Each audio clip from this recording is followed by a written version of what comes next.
knocking teams out every Sunday. Fire in our eyes, can't stop our drive. Hit so hard, remind you of 85. We the Bears, monsters of the Midway. Knocking teams out every Sunday. Fire in our eyes, can't stop our drive. Hit so hard, remind you of 85. Take a look, Chicago, you can smell it in the air. There's a hungry team called the Soldier Field going nuts, jumping out their chair. Teams rather be anywhere but here. We don't care if it's below zero. Better tougher for the snow, we still gon' break roads. If we win the point fit, we choosing to kick. Cause we got a defense that love to hit. Polarize the link with our smash Valdez. Slicing up teams like Mike Singletary. Forever repping the seat, making Papa Bear proud. Giving Chicago something to shout about. We the Bears, monsters of the What's up, everybody? Happy Tuesday. I was gonna come on and just give you this face, but I decided not to, because you know what? Forget them trying to make me feel sad because they're dumb and making all these bad coaching decisions. I'm Brian the Grizzly here. This is the Panda Grizzly Show. I got my special guest, maybe my permanent guest. So I don't know. We'll see. We got Grant the Cub over here. What's up, man? How you feeling? Oh, you're still muted. Can you hear me now? There you go. Yeah. Oh, good. Well, like I said, I'm happy to be on the show for my first time, and I'm ready to talk about these depressing Bears. So let's get to it. All right, guys. So before we get started, I'm just going to kind of walk through this. So what's the definition of insanity? We're living the same thing over and over, expecting a different result. Now, we all saw Sunday. It was second down, 38 seconds with a timeout to go, and we decide we don't need to run another play. We're just going to let it run down, then call a timeout and kick it from the 46-yard line. That's what he did. All right.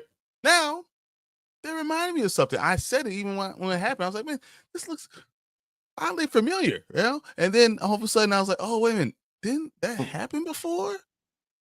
And then we look in and say, okay. So who's the last Bears head coach? I think it was Matt Nagy, right? Matt Nagy. Okay, Matt Nagy. Question: did that same thing happen with Matt Nagy?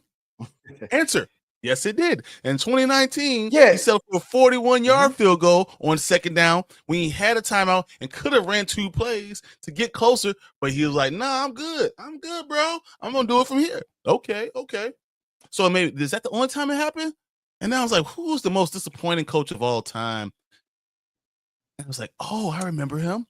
Mark Tressman. He was supposed to be this evil genius from San Francisco. He's gonna bring all this great stuff." So once again, Mark Tressman got to the 47-yard field goal. He was like, "That's good enough. I know we got 48 seconds left. I'm good. We're going to kick it on second down and win this game." Guess what happened? All three cases, we missed the field goal. We lose the game. What up, B? Yes. Exactly what happened. We missed the field goal. I actually was talking to him during the Sunday after the game. Telling him about it. That's what happened.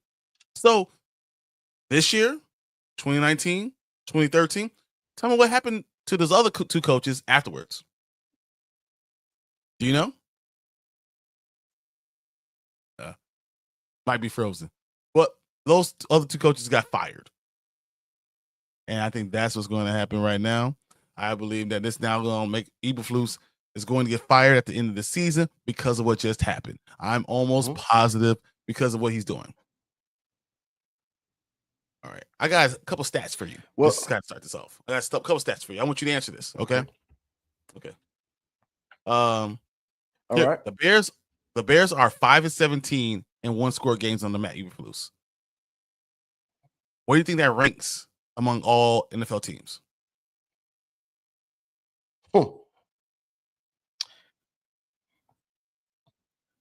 They got to be number one is like the worst, right? The worst? It is. Right? The worst record in the NFL since 2022. 5-17 in one-score games. That's not good, man. I mean, it's not good. And 100% right. Fired. Yeah, he's right. I think he hit the nail on the head as far as 5-17 in close games. It is constantly happening time and time and time again. It's to the point now where it's just like when we're in a close game, we're almost expecting the worst as far as how who's going to blow it this time or what dumb clock management thing he's going to do in this moment.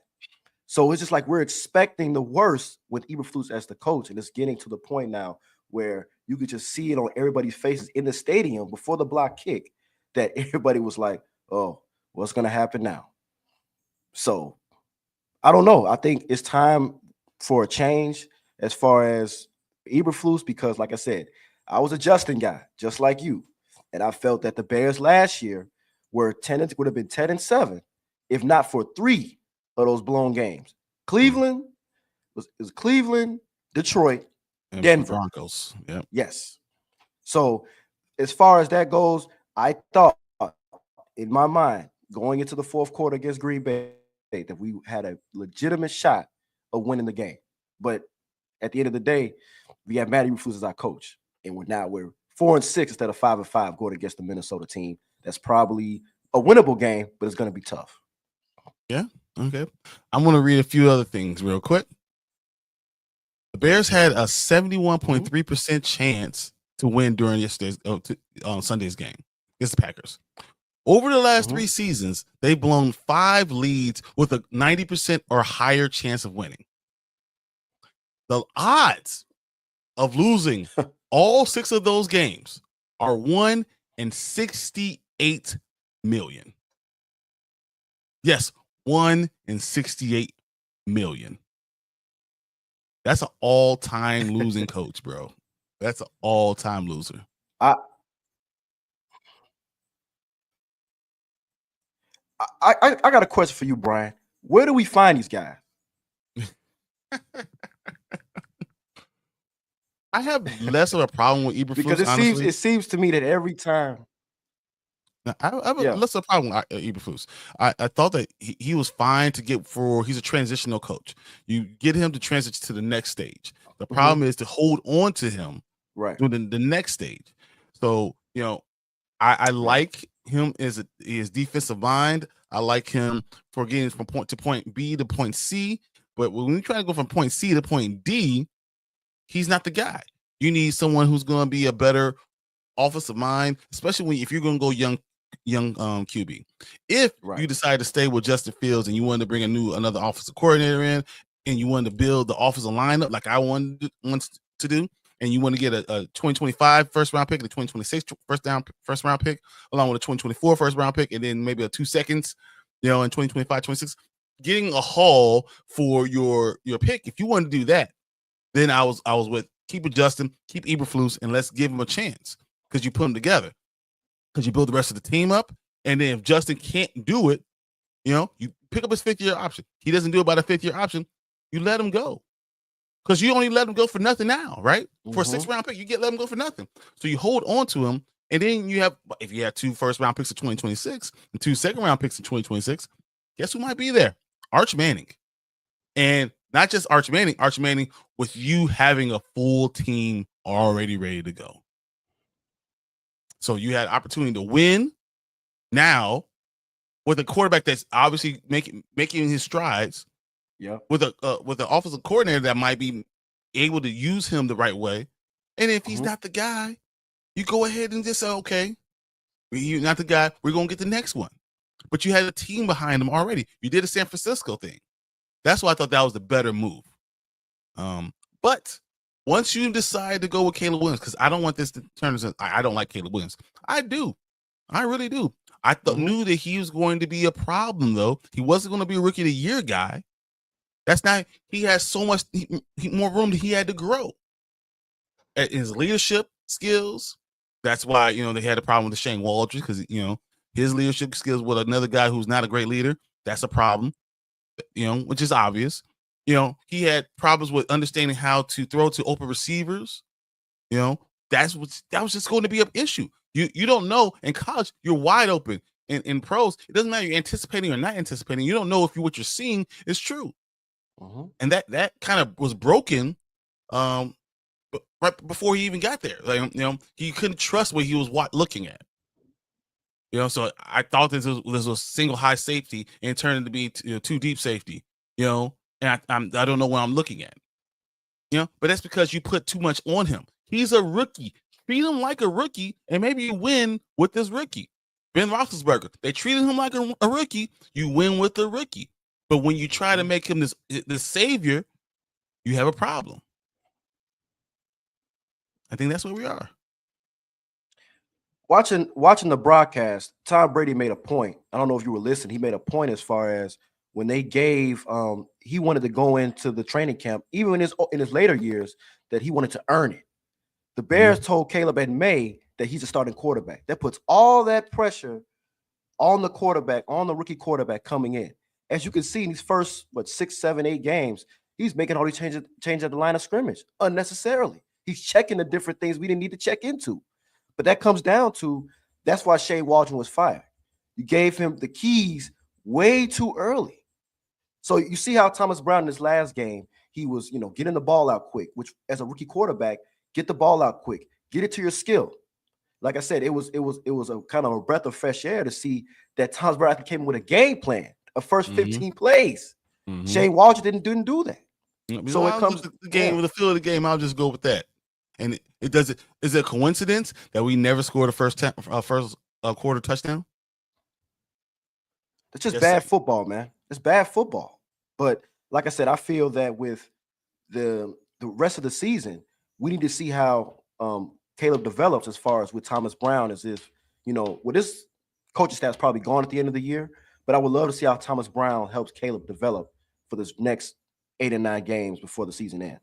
Because the playoffs, in my opinion, are out of reach. Oh, of course. Yeah.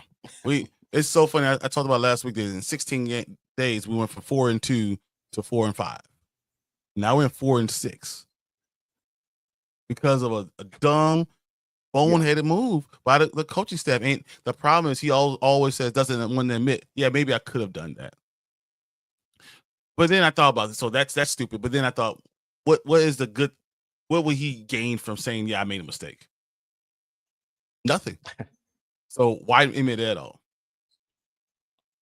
So, and we were talking about Caleb Williams. So first of all, I think Thomas Brown did a great job of limiting his passes. Caleb was 23 of 31 for 231. No touchdowns, no interceptions. He still took care of the ball, but he was able to throw the ball, and they got the ball to their playmakers. Yep. Then another good thing is I think he limited DeAndre Swift how many times he touched the ball. So if I don't get Swift, I want Swift to get the ball in the backfield. I want him to run, give him my 15 attempts on the run, give him about 5 attempts on the catch, see what he can do. Okay. Here's another question for you. How many times has DeAndre Swift run for over 100 yards? His entire career. Not that many. I don't think not that many. He probably ran him more in Philly. He probably got more 100 yards in Philly. In his entire career, how many times has he done it? I mean, I'm talking about Detroit, Philly, Chicago, entire career. How many times has he run over 100 yards? I'm going to guess 5. 8. 8 times his entire career. And all the years he's been in there, he's run 8 times. Why? Because he's a dual threat running back guy. You need to have 2 running backs to really get the best out of him. Because you see, when you put a little competition next to him, he wants to break through. He really wants to show how good I am. If you just give him the ball, he's just like, oh, this is my team. He's going to run the ball, but he's not going to get the extra fire. And the thing is with Roshan, between the tackles, gives you a problem, man. If he follows his blocks, which leads him back to, once again, the field goal. Roshan, the first time, ran for 2 yards on positive play. Why wouldn't you just run God's play next? You know what's coming. I know what's coming. We're running straight at you. We're going to run 36 power right through the 6 hole, and we're going to go gain positive yards. And if you don't tackle, I'm going to run for a touchdown. You run God's play, you get through, and you get positive yards. And even if you don't, you tried, and you have the timeout. There is no reason to not do it. And it was idiotic, and I'm just tired of everyone always to blame everyone else. Oh, the Bears submitting the Packers game sealing block for the league office saying, "Oh, it was not fair. He didn't give him enough time on the center to put his head up." That's the spirit of the rule. The actual rule is as long as you don't line head up on the center, you can hit him anytime. That's the actual rule. As long as you don't line right on the center, right in front of him, you can hit him anytime. So stop complaining. You made the mistake. The line got collapsed. So the players didn't play hard. You didn't run for more yards, and then you got beat by a team who wanted it more. No matter if you were better. And that's Eberflus's legacy right now. That's his legacy. If he only tried a little bit more, maybe we could have won a game. That's not good, guys. And now we have Minnesota coming up, right? Third game in a row at home. If we lose this game, and this is going to be a hard game to win. It's going to be a hard game. Brian Flores' defense is coming. Yeah, Brian Flores is going to confuse the crap out of Caleb Williams. Thomas Brown has to simplify the game plan. He needs to run it with our two running backs. He needs to get the ball to DJ Moore in space. You know, he needs to involve Rome Odunze, Keenan Allen. Tell him who to throw the ball to. Run. You could run plays where you could have one view and have two reads. High, low read, backside drag. So they did that a couple times actually during the game where Caleb was looking high, low, not looking at the backside drag, because backside drag is almost always DJ Moore. The reason why you do that is because DJ Moore gets the ball in an open field on a backside drag, that he can do his running back type of thing that he has. He has those type of skills. So do those more often, and you do it specifically off of play action. Yeah. You move the pocket, you do high, low read, backside drag, get big plays. But first, you have to run the ball. You do those things. You figure out a way to stop the effing run, because they do not know how to stop the run. They're getting destroyed. Matter of fact, Grant, you watched the All-22. What did you see today? Well, as far as the offense is concerned, I watched how, like I said, it goes back to my original point. Caleb getting the ball out of his hands quick, getting DJ Moore on screens, getting him in open space. There was a lot of that going on. But like I said, some things we still have to clean up. It's still kind of Shane Waldron's offense that I'm seeing. We have to stop. We have to stop letting Keenan Allen do these option routes. Obviously, it looks like he's lost a step, and he's not getting away from linebackers. He got linebackers manning him up, and he's not getting away from them. Never. I don't know if you ever watched Keenan Allen. He's never been able to get away from him. But what he does, he catches very close catches.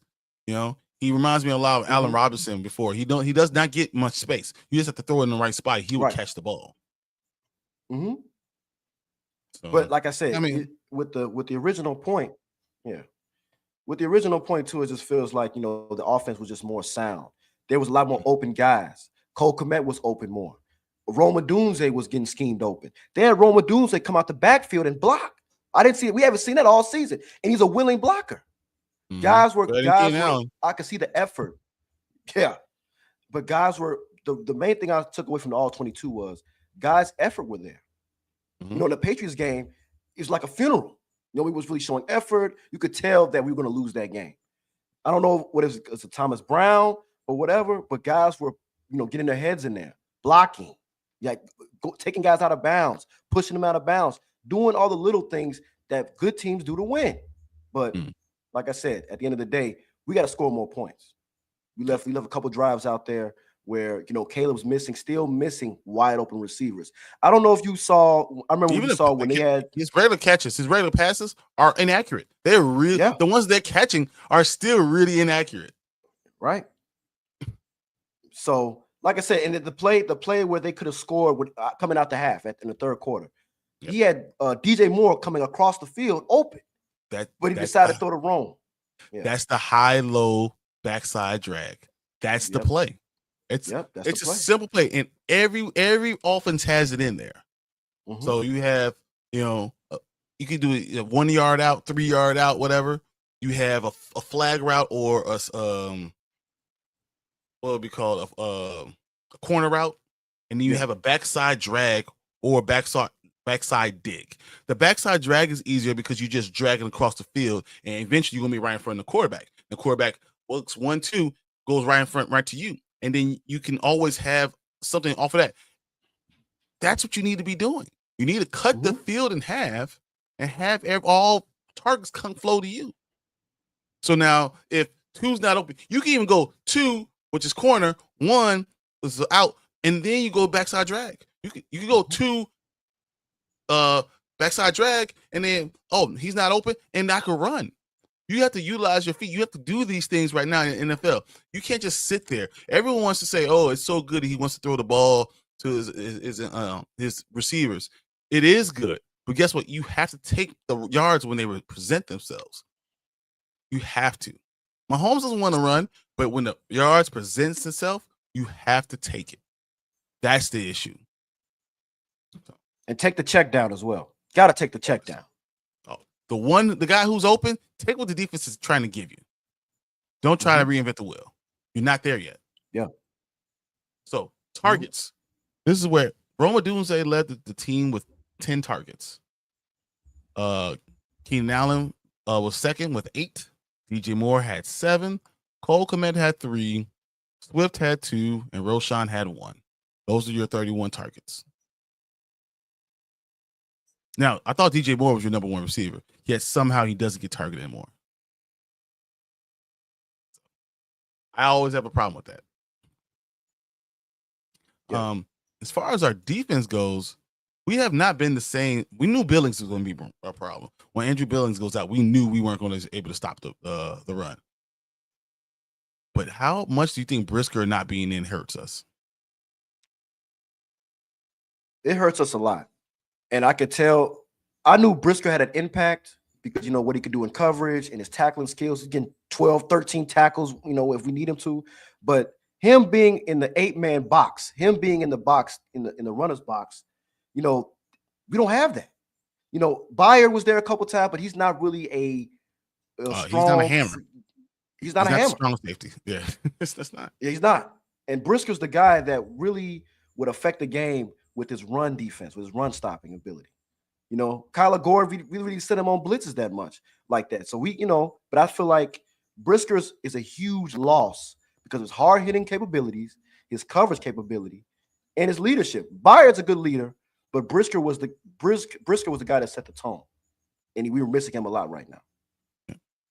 I don't know if everyone read about it, but Jaquan Brisker actually offered an apology. He said, "You guys deserve so much more," he wrote. "I'm sorry. Heart's broken." He's literally putting it on them because the truth is he believes if he was there, none of this stuff would happen. Brisker being there, he thinks he makes Jalen Johnson better. Makes Kyler Gordon better. Kyler Gordon doesn't have to do as much. It's him. It's the Bash brother from the outside. Kyler Gordon from one side, yeah, Brisker from the other.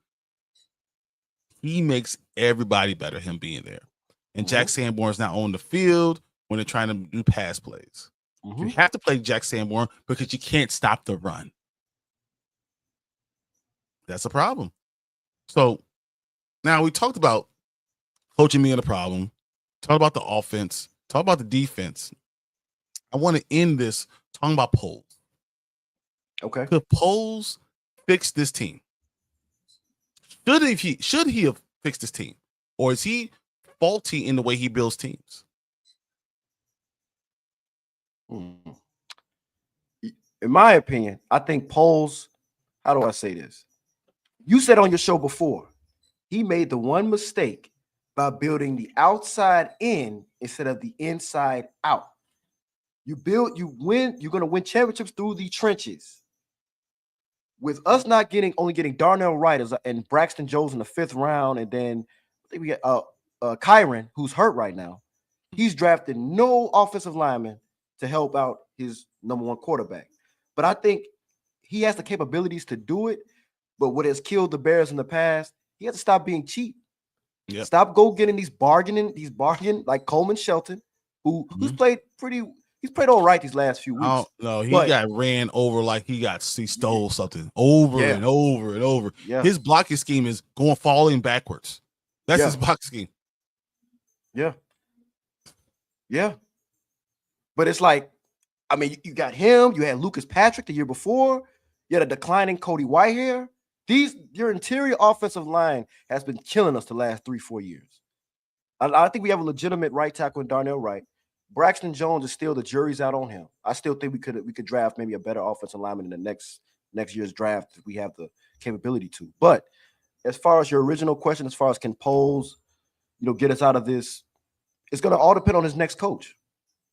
It starts with who he hires next, and then it could break it down from the draft. Like he said in his original first press conference, I'm going to build through the draft. But like I said, he had a lot of positive draft picks, but there's some misses in there too. DeValis Jones, Tyler Scott hasn't seen the field. We don't know why Tyler Scott hasn't seen the field. Guys that we drafted a punter, which I love Torrey Taylor, but we drafted a punter. We set an offensive lineman out there that we need. And he's made in the last 2 games, he's made a lot of mistakes. Yeah. He's made a lot of mistakes. So yeah. The arrogance of drafting a punter in the 4th round when you have a line that's booty, it's ridiculous. Set up for failure. And then giving up a 5th round pick for a guy who gets hurt again. He just got back and got hurt again. You gave up a 5th round pick for that? And we're getting a 6th round pick for Justin Fields. Ryan Bates we gave a 5th round for Ryan Bates, who the starter was going to be a free agent. You didn't have to give up anything. But you continue to be cheap. You continue to not pay. They had the best center in the game. You let him go to Tennessee. Yeah. For $7 million, for $4 million more. And then you pocket $20 million that you could have spent on anyone this year. Yeah. So you could have already gotten a great center, bringing in your rookie quarterback, right? If you're going to do Ryan Bates will be in there to help with any problems you had at guard. And you really should have gotten a left tackle. You should have brought in David Bakhtiari as your left tackle. Yeah. You should have dropped Borum, and then I'm a Gaji, whatever. Let him be your backup right tackle. That's what should have happened.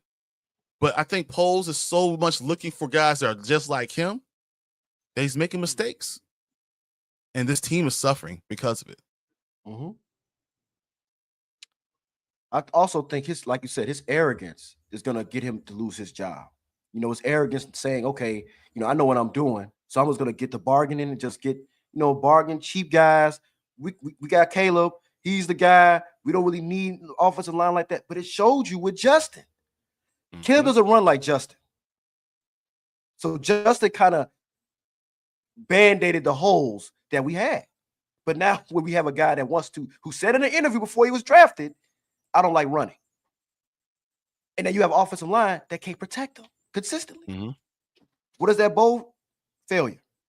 It's a lot of sacks. We're leading the league. We're probably leading the league in sacks right now. And most of it's Caleb's fault. Most of it's probably Caleb's fault. Holding on to the ball. On the ball too long. That comes down to, the stuff they said Justin was doing. So, but like I said, it comes down to the point of this next offseason, which I expect Poles to be back. He needs to put a whole emphasis on the defensive line and the offensive line. Because like you said before, we've said it countless times, he could have had the haul. We could have got multiple 2nd round picks, multiple 1st round picks. We could have got Joe Alt. We could have still got Roma Dunze, or we could have still got Marvin Harrison, and still would have been able to build through inside and out. But like I said, we're 4-16 because of Poles' arrogance. Not all on Poles. Eberflus is probably the main issue, but Poles has a good percentage in why we're 4-6 right now. They're hand in hand. They're hand in hand. All right. Last question for the night. Bears, Vikings. What do you expect? I expect more of the same as far as the offense goes. Getting the ball out quick from Caleb, running the ball, especially Roshan in between the tackles, getting Swift on the outside. But it's going to be tough. With that front that Minnesota has, it presents a lot of problems. I expect it to be close, but the main thing is going to be how does JJ, how does Justin Jefferson, how does he key into this? How can we stop him? Because Sam Darnold, we know Sam Darnold to make a lot of mistakes, especially in these last few weeks. So there's going to be opportunities there. Jordan Love obviously has our number, but Sam Darnold is he had a lot of opportunities. He made a lot of mistakes too. Yeah. I mean, we should have won that game. I think we should have. I'm agreeing with you. I'm agreeing with you though. So, but I think this is more of a, if that was a winnable game, this is definitely a winnable game. So, like I said, especially with Detroit coming on Thanksgiving after that, this is a must win on all parties. So it's just like the Bears to beat Minnesota and Detroit next 2 weeks. End up at 6-6. Yeah. It's just the Bears.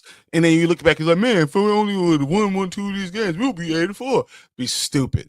The Bears are stupid. And that's just what I'm going with. Whatever's the dumbest answer, that's probably what's going to happen.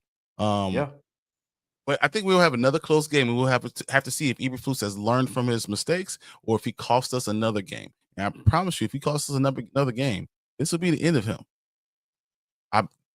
I'm going to say to go out on a limb and say the Bears might be, for the first time, will fire a coach during the season if he causes the loss this week. Yeah, I wouldn't be surprised. I mean, like I said, these few losses, man, have been very detrimenting to what his tenure here in Chicago has been. But I do expect that they're going to come out with energy, especially the felt of the loss they took off the block field goal.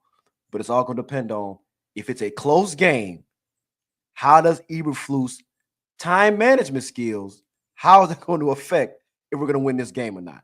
Because like I said, my last point is going to be before halftime, he ran the clock all the way down before Roshan ran it in. And Burkhardt was on the broadcast like, what are they doing? And I was sitting at home like, what are they doing? So like I said, it comes down to what Eberflus is going to learn from that game and from previous games, if he ever going to learn that, maybe he needs to sit back, think before he makes these decisions, and we'll see what happens. But it's going to be a close game against Minnesota. I'm seeing that. Okay.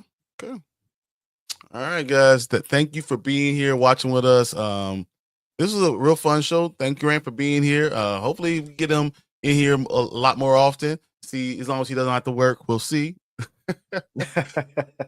But guys, tell us what you think. If you get in the comment section, let us know what you think is going to happen. We have Baron in here. He said, I think they are going to deflate.